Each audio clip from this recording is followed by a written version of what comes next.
85번째 시간입니다. 마태복음 22장 1절에서 14절의 말씀 가지고 함께 은혜 나누고자 합니다. 1절에 보시면 이렇게 시작합니다. 다시 비유로 대답하여 이르시되 라는 말씀으로 시작합니다. 예수님께서 다시 혼인잔치 비유를 소개하고 있습니다. 그 이유가 뭘까요? 오늘 비유가 우리에게 소개되는 이유는 예수님의 권위, authority에 대한 자신의 설명을 하기 위한 내용입니다. 1절로 다시 돌아가서 보면 비유로 대답하여 이르시되, 분명히 오늘 예수님의 말씀은 대답하는 과정에서 나온 말씀입니다. 그러면 무엇에 대한 대답일까를 우리가 살펴야 되겠죠. 다시 말해서 무슨 질문에 대한 대답일까요? 과연 이 질문이 뭐였습니까? 과연 하나님의 아들이라고 주장하는 예수님, 당신의 권위를 우리가 믿어야 됩니까? 말아야 됩니까? 당신의 이 성전에서 설교하는, 가르치는 이 권위를 과연 우리는 존중해야 됩니까? 받아들여야 됩니까? 라는 질문입니다. 끊임없이 유대인들은 예수님의 권위를 업신여겼습니다. 인정하지 않으려 들었죠. 그래서 마태복음 21장 33절에 보면 이런 말씀이 있습니다. 예수께서 성전에 들어가 가르치실 새 대제사장과 백성의 장로들이 나와 이르되, 내가 무슨 권위로 이런 일을 하였느냐? 또 누가 이 권위를 주었느냐? 오늘 22장의 시작 앞에 있는 21장 33절에서 권위의 문제를 가지고 예수님께 따지고 들습니다. 거기에 대한 대답으로 오늘 혼인잔치의 비유가 소개되고 있다라는 것입니다. 예수님의 권위를 인정하지 않는 아주 못돼먹은 사람들을 주님께서는 경고하기 위해서, 워닝을 주기 위해서 오늘 메시지를 전하고 있습니다.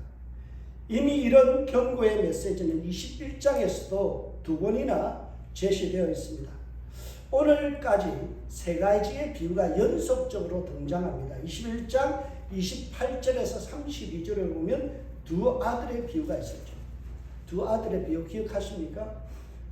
아버지가 아들에게, 두 아들을 불러놓고 오늘 포도원에 가서 일을 해라 라고 부탁을 했더니 어떻게 합니까? 큰아들은 큰손이 떵떵 쳤지만 가지는 않았어요. 이것이 뭔가요? 불순종. 권위에 대한 불순종의 내용을 담고 있다는 거예요. 반면 둘째 아들은 처음에는 가기 싫어하고 꺼려하고 하기 싫어했지만 주님의 말씀, 아버지의 말씀에 대해서 순종하고 왔다는 거예요. 권위를 인정했다라는 거예요. 내 감정을 내려놓고 아버지의 권위 앞에 순복하는 내용이 소개되어 있습니다. 두 번째 내용은 21장 33절에서 46절까지인데요. 악한 포도원 품꾼의 비유죠. 거기에 보면 포도를 만든 주인이 새를 놓아주면서 품꾼에게 이것을 관리하고 나중에 소출이 나면, 어떤 수확물이 나면 이것을 나누자라고 했는데 그 포도원 주인의 권위를 인정하지 않아요. 그래서 종들을 보냈더니 때리고 죽였어요. 아들까지 보냈는데 어떻게 합니까? 내 차지가 되기 위해서 그 아들까지 죽였다는 거예요. 그 주인에 대한 권위를 인정하지 않는 내용이죠. 그러니까 어떻게 됐나요? 군사를 보내서 완전히 진압하고, 그리고는 그 아버지가 도로 모든 것을 빼앗아버리는, 그리고 심판하는 내용이 21장의 내용입니다. 오늘 본문 22장의 1절과 14절까지의 내용은요, 이러한 연속물이에요. 혼인잔치의 비유 역시 권위에 대한 내용을 주제로 삼고 있습니다. 권위에 대한 불순종이 이 주제입니다. 이런 비유를 통해서 우리 모두에게 성경은 질문합니다. 하나님의 아들 되신 예수 그리스도의 권위를 인정할 것인가? 너희는 우리의 왕이시고 우리의 주인 되신 예수님의 말씀 앞에 순종할 것인가? 불순종할 것인가? 오늘 본문은 그것을 우리에게 질문해 주고 있죠. 오늘 본문은 권위자이신 예수님에 대해서 우리는 어떻게 반응할 것인가? 과연 우리는 존중과 경배의 자세를 취할 것인가? 아니면 불순종과 예수님을 무시하는 태도를, 예수님의 말씀을 하셔도 나는 무시하겠다는 이런 잘못된 태도를 취할 것인가? 그것을 우리에게 질문해 주죠. 오늘 본문 2절을 이렇게 기록되어 있습니다. 마태복음 22장 2절에 보면요. 천국은 마치 자기 아들을 위하여 혼인잔치를 베푼 어떤 임금과 같으니. 오늘 여기서 키포인트로 찾아봐야 될 것은 천국은 이라는 단어입니다. 여러분 천국이라고 되어 있는 영어 성경에 보면 어떻게 됐어요? The kingdom of heaven. 그러니까 하늘 왕국이라는 거예요. 왕국. kingdom of God. 하나님의 왕국이 천국이에요. 여러분 왕국이라는 것은 킹이 다스리는 그러한 나라죠. 그것이 바로 천국이라는 거예요. 여러분 천국을 자꾸 오해하지 마세요. 천국이 황금길, 수정바다, 가면은 빛과 번쩍한 나의 집 이런 걸 자꾸 연상하면 안 돼요. 천국이 어떤 곳이냐? 주님의 말씀에 그대로 통치를 받아서 순종하는 자리. 그러니까 주님과 나 사이에서 끓이김이 없는 관계. 그것을 풍성히 누리는 것이 천국이죠. 여러분 왕의 통치를 받아들인다는 것은 왕의 권위를, 오토리티를 인정한다는 뜻이에요. 하나님의 통치를 수용하는 것이 천국이라는 거예요. 우리가 부르는 찬송 중에 이런 내용이 있어요. 내 주 예수 모신 곳이 그 어디나 하늘나라. 하늘나라가 어디예요? 천국이에요. 내 주 예수가 내 마음의 주인으로 자리 잡고 내가 그분을 모시고 사는 삶, 이게 천국이라요. 그러니까 우리가 하늘나라 가나 이곳에 있으나 주님의 말씀에 순종하고 살아가면 어때요? 여기가 천국이에요. 오늘부터 내가 천국을 누리는 거예요. 여러분 내가 죽은 다음에 가서 천국 누릴 생각하지 마시고요. 오늘 이 자리에서부터 주님의 말씀에 순종함으로 말씀 따라 살아감으로 내 주 예수 모신 곳이 그 어디나 하늘나라 천국이다라는 사실이에요. 여러분 천국은 마치 뭐와 같다고요? 잔치를 베푸는 어떤 임금과 같다. 천국에 대한 이야기를 하면서 뭐라고 하면 천국이 나오고 왕이 나오죠. 임금이 나오죠. 그분의 임금이라는 권위 앞에 우리는 순종할 것인가라는 거예요. 그런데 그 임금이 하신 일이 뭐예요? 잔치를 베풀었다. 누구를 위해서? 자기 아들을 위해서. 오늘 성경에서 말하는 자기 아들은 예수 그리스도를 위해서 잔치를 베풀었다라는 거예요. 여러분 천국의 특징이 뭔가요? 그것은 예수님을 위한 잔치가 벌어지는 곳이다 라는 거예요. 예수님을 위한 잔치, 뱅퀴시 벌어지는 곳이 어디냐? 천국이다. 그 잔치의 주인공이 누구예요? 아들 예수 그리스도라는 거예요. 요한계시록에 보면 19장 1절에서 여러분 10절에 보면 우리가 잘 아는 내용이 있죠. 예수님이 재림하신 후에 천국에서 펼쳐지는 어떤 모습을 설명해요? 혼인잔치. 어린 양의 혼인잔치의 사건에 대해서 이야기합니다. 여러분 그곳에 어린 양은 누구예요? 예수 그리스도를 위한 혼인잔치가 있다는 거예요. 그래서 저는요 우리 주일 예배를 뭐라고 하는가 하면 주일 축제 예배예요. 뱅퀴시 있는 예배예요. 왜요? 우리가 모신 주님과 함께 예배 드리는 이 자리가 천국의 잔치가 돼요. 우리 교회는 항상 잔치예요. 먹을 것도 풍성하고요. 예배 가운데서 우리가 잔치를 누려야 됩니다. 인생은 축제입니다. 주님과 함께 누리는 축제가 있어야 되고 페스티벌이에요. 여러분 그 페스티벌의 중심에 누가 계시다고요? 예수님 계시다. 그래서 우리가 항상 생각해야 될 게 뭔가 하면 예수님이 우리를 통치함으로 인하여 그곳에서 누리는 이러한 풍성한 축제를 누려야 되는 거죠. 그래서 예수님이 계신 곳에는 뭐예요? 언제나 축제다. 잔치다. 뱅퀴시다. 여러분 예수님이 첫 번째로 행하신 기적이 뭔가요? 가나의 혼인잔치예요. 가나의 혼인잔치. 그 가나의 혼인잔치에서 어떤 일이 일어나요? 가나 초콜릿을 만든 일이 아니고요. 가나에서 뭘 하셨어요? 물이 포도주가 되는 기적을 일으키죠. 첫 번째 기적이 뭡니까? 질적인 변화예요. 질적인 변화가 일어나는 거예요. 우리같이 맹물 같은 맛없는 인생이 예수 그리스도를 내 인생의 주인으로 모시면 달콤한 이 포도주와 같은 맛난 인생이 된다. 이거예요. 맛깔나는 인생으로 변화된다는 거예요. 예수님이 우리에게 주시는 메시지입니다. 예수님이 우리의 인생의 주인으로 찾아오시면 우리의 인생에 축제가 벌어져요. 인생이 달라져요. 여러분, 그래서 예수님 모신 곳에는 축제가 있어야 돼요. 여러분, 예수 믿으면서 심각해 하지 마세요. 얼굴 짜면서요, 예수님 고난 자꾸 묵상하면서 막 힘들어 하지 마세요. 모든 것은 보라 새 것이 되었도다. 주님 안에서 우리가 누려야 될 자유와 기쁨과 축제가 있는 거예요. 그리고 예수님께서 마지막으로 비유하신 내용이요, 패러블, 비유의 마지막 패러블이 뭔지 아세요? 마태복음 25장에 나와요. 달란트 비유와 더불어서 무슨 비유가 나와요? 열처녀 비유. 열처녀 비유, 5처녀와 5처녀로 나눠진 이야기가 나오잖아요. 그죠? 그런데 그 지혜로운 5처녀가 어떻게 됐어요? 예, 잔치에 혼인잔치에 들어가죠. 뱅퀴시에 들어가는 거예요. 25장 10절에 보면 그들이 살아간 사이에, 미련한 5처녀가 살아간 사이에, 기름 사러 간 사이에 신랑이 오므로 준비하였던 자들은 함께 혼인잔치에 들어가고 문은 닫힌지라. 여러분, 신앙은 축제입니다. 신앙은 이렇게 잔치예요. 그런데 이 잔치를 누리는 것은 어떤 기준인가요? 예수님의 권위를 인정하고 주님이 나의 인생의 주인 되시면 우리는 혼인잔치에 들어가는 것이고, 우리가 예수님의 권위를 인정하지 않으면 어때요?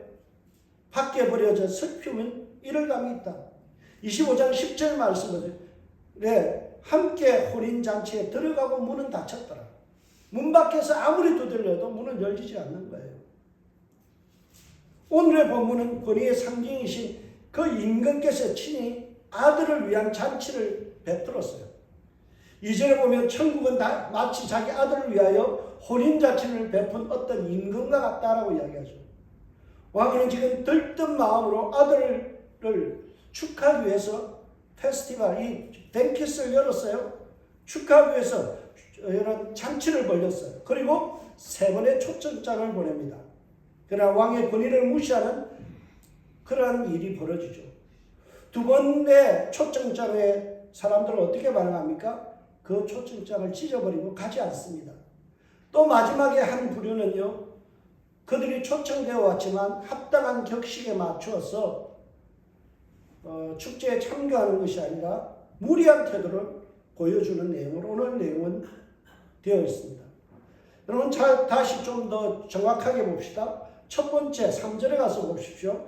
그들을 보내어 그 청한 사람들을 혼인잔치에 오라 하였더니, 오늘 왕의 초청이 있습니다. 4절에도 뭐라고요? 이렇게 해야죠. 다시 다른 종들을 보내어 이르되 청한 사람들의 이르기를 내가 오찬을 준비하였을 때 나의 소와 살찐 짐승을 잡고 모든 것이 갖추었으니 혼인잔치에 오소서 하라 하였더라. 여러분, 3절과 4절에서 2번이나 왕의 아들을 위한 잔치를 벌려놓고 사람들을 초청합니다. 그런데 첫 번째도 시큰둥하고요, 오기를 싫어하였다라고 되어 있고요, 영광스러운 그 초청에 응하지를 않아요.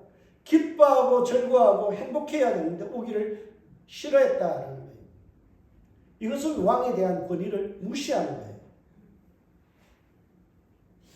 이것은 무엇을 의미합니까? 마치 예수님의 출현을 거북해하며 싫어했던 종교 지도자들의 반응을 오늘 본문을 통해서 빗대어 말씀하죠.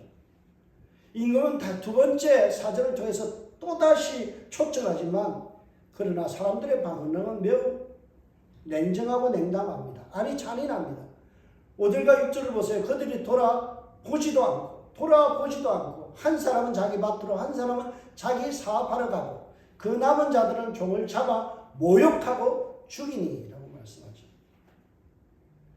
여러분, 왕이 초청했는데 이들은 왕을 무시해요. 왕의 초청장을 돌아보지도 않고 쳐다보지도 않습니다. 그리고 자기 일에 바빠서 자기 밭으로 사업하러 가버리죠. 그리고 어떤 사람들은요, 초청장을 들고 왔던 사람들을 갖다가 모욕하고 죽였다라는 거예요. 이것은 구약의 선지자들이 내게로 돌아오라, 하나님께로 돌아오라, 돌아오라고 여러 번 이야기하는 초청장을 보냈지만 그것을 무시하고 선지자들을 죽였던 그 사건을 오늘 예수님은 비유를 들어서 말씀하시는 거예요. 그러자 임금은 자신의 베푼 잔치를 거절한 자들을 아주 냉혹하게 심판하는 내용이 등장합니다. 그들은 끊임없이 예수님을 향하여 노라고 대답하는데요. 그들이에요. 주님께서는 오늘 심판하는 내용으로 이어집니다. 22장 7절 보세요. 임금이 노하여 군대를 보내요. 그 살인한 자들을 진멸하고 그 동네를 불사르라고 말씀하죠. 예수님의 인내와 호의는 이제 분노로 바뀌어버렸어요. 충성심을 보이지 않는 백성에 대한 잔인한 보복과 심판이 주어졌다라는 거예요. 이것은 바로 하나님의 백성인 유대인들을 향한 하나님의 분노를 지금 설명하고 있습니다. 하나님의 백성인 유대인들을 구원하기 위해서 아들까지 이 땅에 보냈는데요. 그를 거부하고 심지어는 예수님을 십자가 못 박여 죽게 만들었다라는 내용입니다. 이에 하나님은 자신의 아들된 예수에 대하여 불충한 마음을 가졌던 자들을 심판하는 내용이 바로 7절의 말씀입니다. 그리고 그것에 끝나지 아니하고 그 구원의 은혜와 축복이 이방인에게로 넘어갔다라는 내용이 바로 8절에서 10절의 내용입니다. 이에 종들에게 이르되 혼인잔치는 준비되었으나 청한 사람들은 합당하지 아니하니 내 거리 길에 가서 사람을 만나는 대로 혼인잔치에 청하여 오라 한데 종들이 길에 나가 악한 자나 선한 자나 만나는 대로 모두를 데려오니 혼인잔치에 손님들이 가득한지라. 첫 번째, 두 번째 초청된 사람들은 완전히 배제돼 버리고 새로운 사람에게 초청장이 발부되고 그들이 왔다라는 사실이에요. 유대인들은 잔치에 합당하지 않은 자로 지금 취급받고 있습니다. 그리고 새로운 이방인들, 성 밖에 있는 악한 자나 그러나 선한 자는 모두가 초대되어서 부름받았다라는 거예요. 여러분 참 운이 좋은 하루죠. 여러분 갑자기 왕이 초청해서 식사를 같이 하자. 이 얼마나 복되고 아름다운 일입니까? 여러분 대통령이 나에게 갑자기 초청장을 주면서 오늘 같이 밥 먹읍시다. 그러면 아마 제가 SNS에다 막 데스토피를 거예요. 나 이런 사람이야. 나 이렇게 복된 하루였어. 라고 이야기할 거예요. 여러분 누가복음은 같은 내용을 다루고 있는데 누가복음 14장 15절에서 24절에 보면요. 오늘 이렇게 내용이 끝이 납니다. 해피엔딩으로 끝이 나요. 새로운 사람들에게 기회가 주어지고 혼인잔치에 들어가는 내용으로 끝이 나요. 근데 오늘 마태복음은 거기에 11절에서 14절까지를 더 첨가해서 설명해요.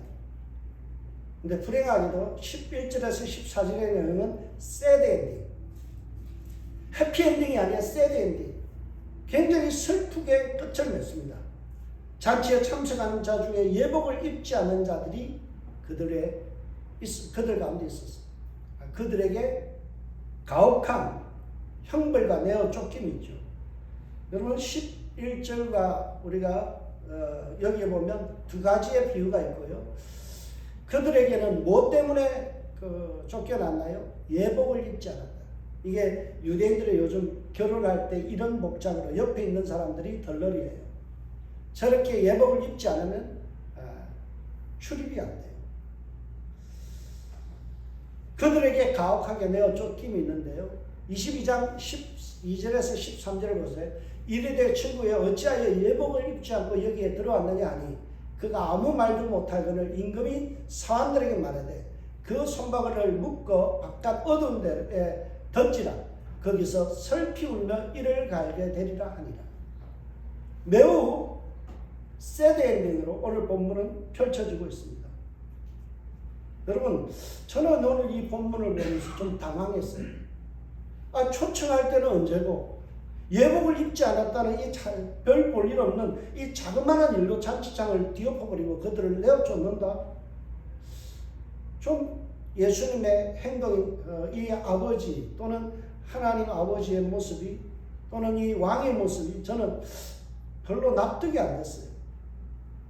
아니 잔치상에 오라고 한 거는 어떤 의도이고 또 내어쫓는 거는 어떤 이런 부당한 처사인가라는 생각이 들었어요. 제 마음속에 이런 생각이 예수님도 참 변덕스럽다. 그런 생각을 하게 됐어요. 그래서 제가 열심히 주소를 찾아봤어요. 근데 오늘 본문을 정확하게 들여다보면요. 거기에는 분명히 이 왕이 이들을 쫓아낼만 하다라는 거예요.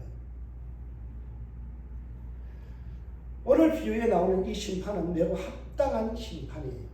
왜냐하면요. 예복을 입지 않는 행위가 이것은 매우 모욕적인 행위이기 때문에 그래요. 여러분 갑자기 왔는데 우리가 예복을 받고 입을 수 있냐라고 반문할 수 있는데 그렇지가 않아요. 왜냐하면 유대인들은요. 이런 잔치를 벌릴 때 혼인잔치에 사람들을 초청하면 그 사람들이 입을 옷을 미리 준비를 해요. 주최석에서 모든 옷을 다 준비하고 옷을 갈아입게 만드는 거예요. 여러분 창세기 45장 22절에 보면 그 내용이 나오죠. 요셉이 형들을 위한 잔치를 베풀고 나서 어떻게 합니까? 잔치에 참여할 옷을 먼저 제공하죠. 또 그들에게 다 각기 옷 한 벌씩을 주되 베냐민에게는 은 300과 옷 5벌을 주니라고 말씀하죠. 유대인들은 이렇게 잔치를 벌릴 때 사람들을 초청하고 그들이 오면은 예복을 준비해서 준다는 거예요. 그런데 초청된 사람들이 예복을 받고 입지 않는 거예요. 그리고 앉아서 마음대로 먹었던 거예요. 임금이 오늘 보면 이렇게 돼 있어요. 임금이 손님을 보러 들어올세 거기서 예복을 입지 않는 한 사람을 보고 오라고. 다수가 아니라 한 사람이 그렇게 했다는 거예요.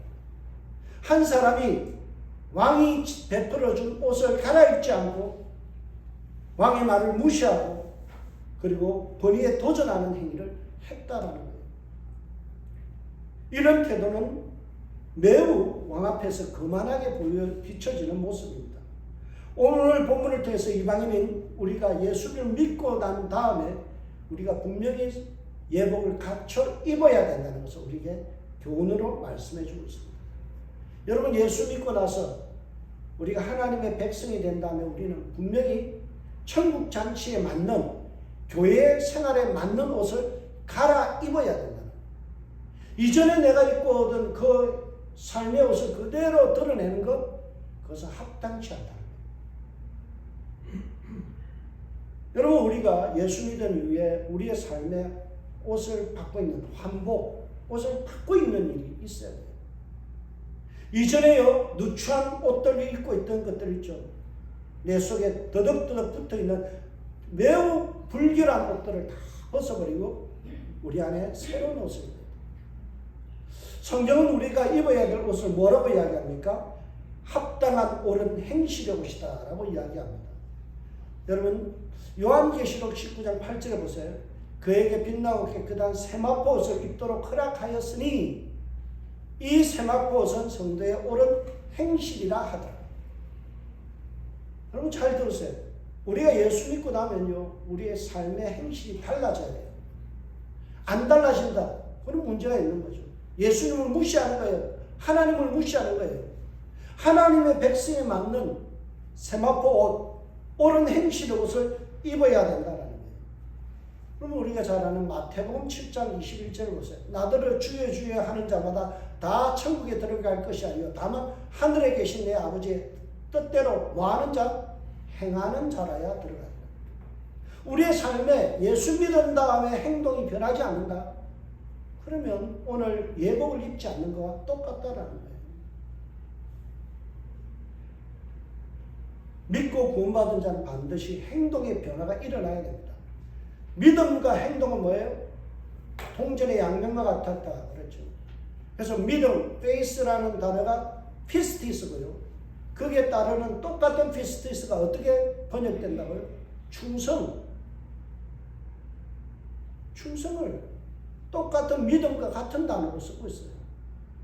여러분, 주님의 말씀에 충성한다, 순종한다. 내가 삶을 들어서 거기에 로열티를 내가 인정하고 그분의 권위를 인정하고 내 삶을 거기에 헌신한다는 말은 뭐예요? 그게 믿음이라는 거예요. 내 삶이 하나님의 말씀의 기준에 맞춰서 바꿔지지 않으면서 믿음이 있다라고 하는 것은 가짜라는 거예요.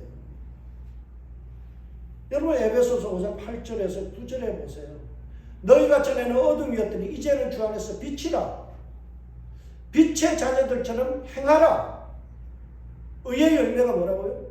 모든 착함과 의로움과 진실함이라. 여러분, 착하십니까? 초대교회 집사들 뽑을 때 착한 사람을 뽑았다고 그랬어요. 성질 못된 사람 안 뽑았어요. 소리 버럭 지르는 사람 안 뽑았어요. 화내는 사람 안 뽑았어요. 착한 사람을 뽑았어요. 초대교회 집사 뽑을 때. 착함과 의롭고 진실해야만 어때요? 빛의 자녀예요.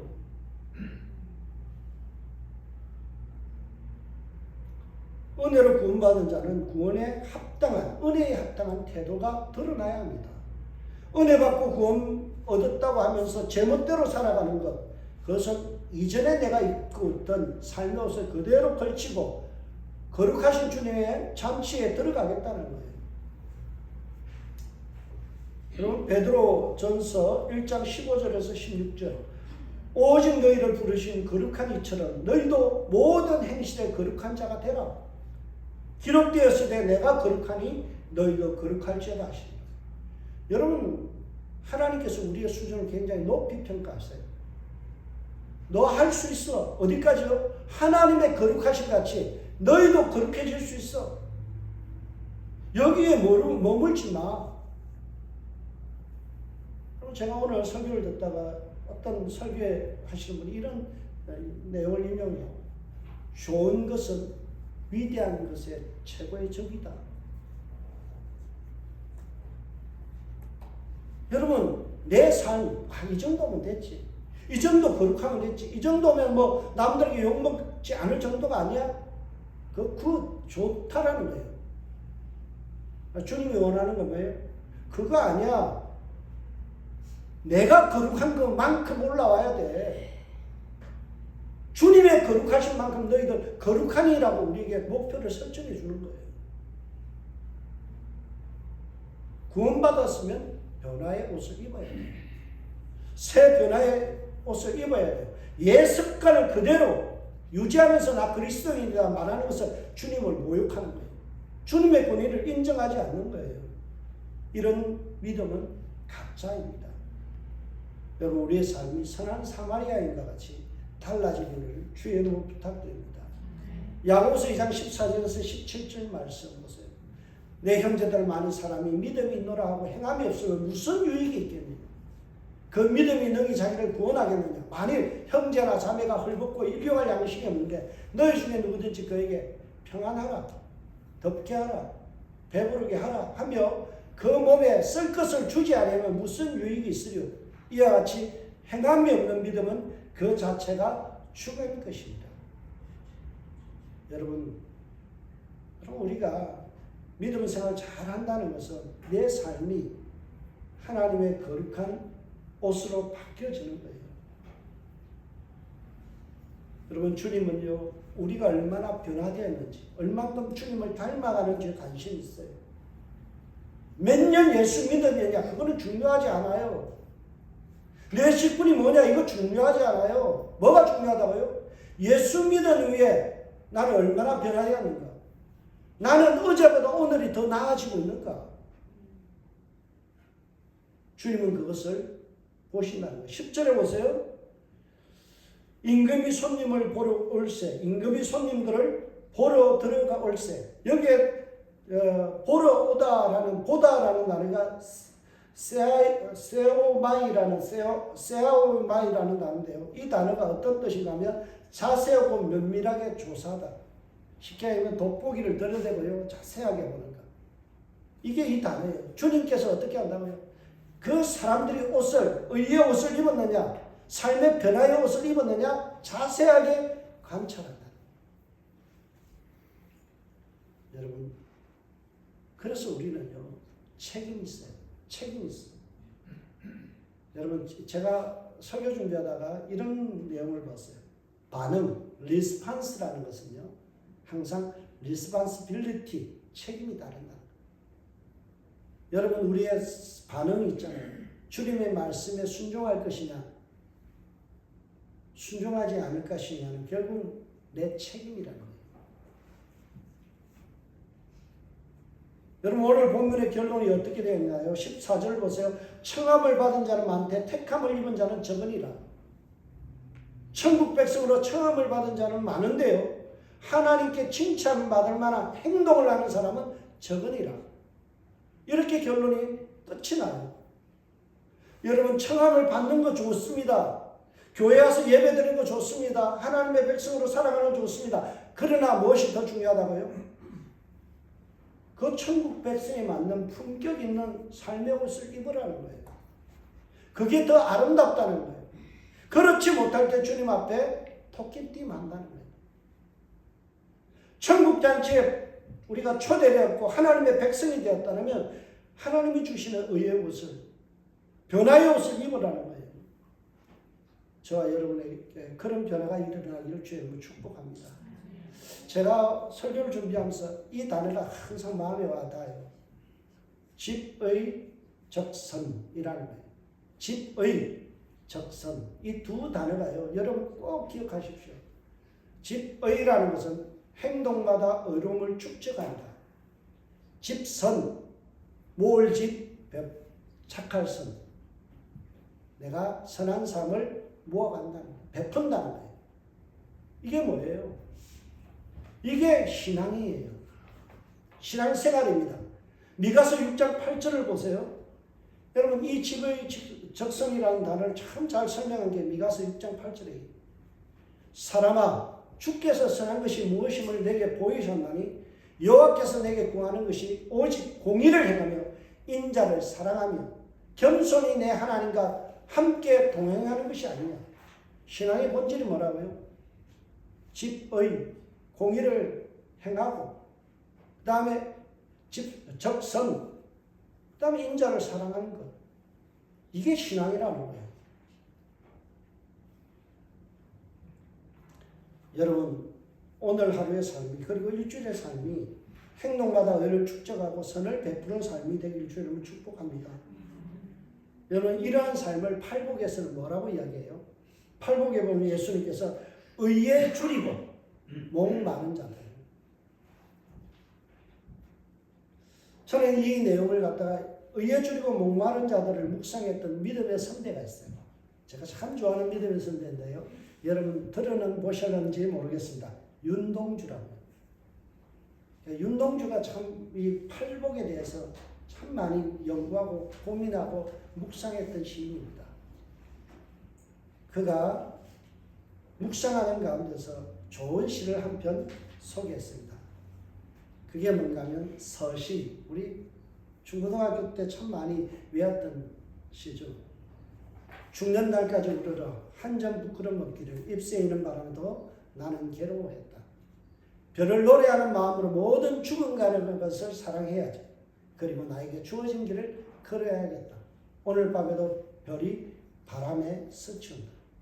제가 참 좋아하는 그 어떤 시인데요. 여러분, 오늘 이 내용을 보세요.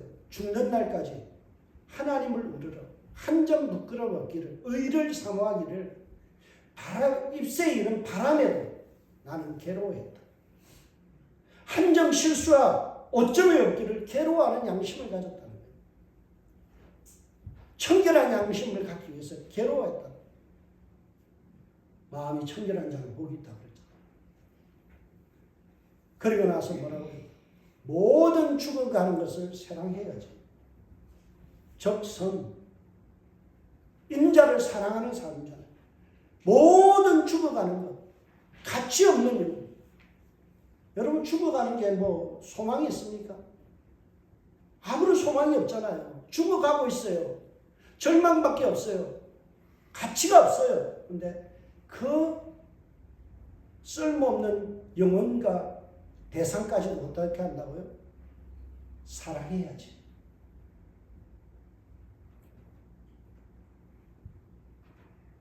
그것이 나의 주어진 길이다.